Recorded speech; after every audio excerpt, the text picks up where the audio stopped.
Hello, hi friends, good evening. अभी polity की ही class में हम नेक्स्ट टॉपिक जो है लेके आए हैं।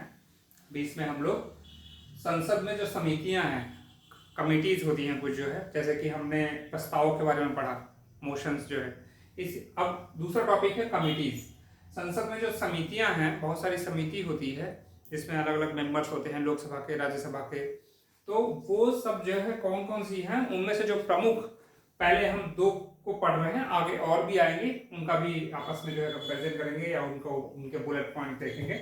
तो देखिए, जो जो इम्पोर्टेंट कमेटी है, पहले दो जो हम लेने वाले हैं, वो एक है एस्टीमेट कमेटी, जिसे हिंदी में प्राक्कलन समिति कहते हैं। दूसरा पब्लिक अकाउंट कमेटी, लोक लेखा कमेटी, इसको लोक लेखा कमेटी भी कहते हैं। ठीक है, पब्लिक अकाउंट कमेटी। तो इसकी बात कर लेते हैं। जो एस्टीमेट कमेटी है हमारी, एस्टीमेट कमेटी, ये जॉन मिथाई की सिफारिश पे 1950 में बनाई गई थी। ठीक है, जॉन मिथाई की सिफारिश पे 1950 में बनाई गई थी। वहीं पे अगर आप देखोगे तो जो ये पब्लिक अकाउंट कमेटी है, जिसे हिंदी में लोक लेखा समिति कहते हैं, ये भारत शासन अधिनियम 1919, याद होगा आपको, आजादी के पहले ब्रिटिश शासन जब चल रहा था, उस समय जो है ये बहुत सारे जो है शासन अधिनियम आते थे। 1919, 1935, तो 1909 भारत शासन अधिनियम 1919 में जो है ये 1919 से जो है ये लिया गया था और 1921 में ये बनाया गया था।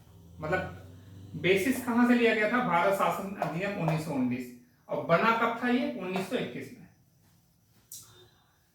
एस्टीमेट कमेटी, क्वेश्चन ये आता है कि सबसे बड़ी कमेटी कौन है? अभी आप और भी बहुत सारी कमेटी देखेंगे, तो जो सबसे बड़ी कमेटी है वो ये है, एस्टीमेट कमेटी।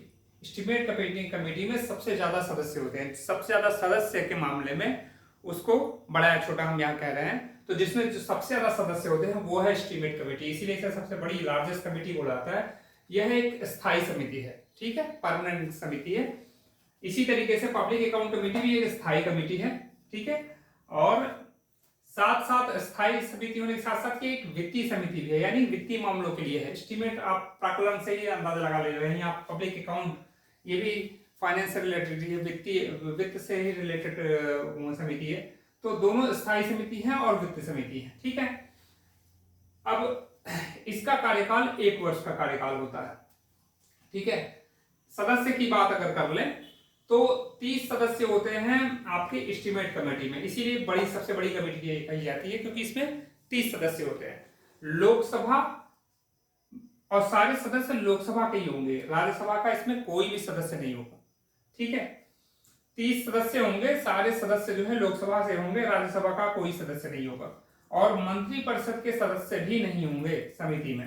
ठीक है, मंत्रिपरिषद यानी काउंसिल ऑफ मिनिस्टर्स के सदस्य इसमें मेंबर्स नहीं होंगे, ये इसकी खास बात है। पब्लिक अकाउंट कमेटी में आपने देखा ये स्थायी भी है, वित्तीय समिति भी है। इसमें 22 सदस्य होते हैं। यहाँ कितने हैं? यहाँ 30 सदस्य हैं, यहाँ 22 सदस्य हैं। इससे थोड़ी ही छोटी कमेटी है। इसमें लोकसभा में 15 सदस्य होते हैं, राज्यसभा में इसमें सदस्य लिए जाते हैं, 7 सदस्य राज्यसभा के लिए आते हैं, तो 15 और 7 मिलकर 22 सदस्य बनाते हैं। इसमें भी मंत्रिपरिषद के सदस्य नहीं होते हैं। ठीक है, एक और खास बात, ये जो समिति है इसको जो है प्राक्कलन समिति की जुड़वा बहन कहते हैं, ट्विन सिस्टर्स। तो ये इसकी जो है जुड़वा बहन कही जाती है, क्योंकि लगभग आप देख रहे हैं फीचर्स कंपेरेबल है, तो इसको जो है ट्विंस कहा जाता है। पब्लिक अकाउंट कमेटी को इसकी जुड़वा बहन कहा जाता है पॉलिटिकल साइंस के टर्म में। तो ये आपकी 2 कमेटियों के बारे में हो गया। उसके बारे में मैंने आपको यहाँ बताया, बुलेट पॉइंट्स कुछ हैं वो आपने बताया, तो इसको आप जो है देख सकते हैं, रिवाइज कर सकते हैं। टॉपिक अगर आपको अच्छा लगा हो तो चैनल को सब्सक्राइब कीजिए, वीडियो को लाइक कीजिए और ज़्यादा से ज़्यादा शेयर कीजिए।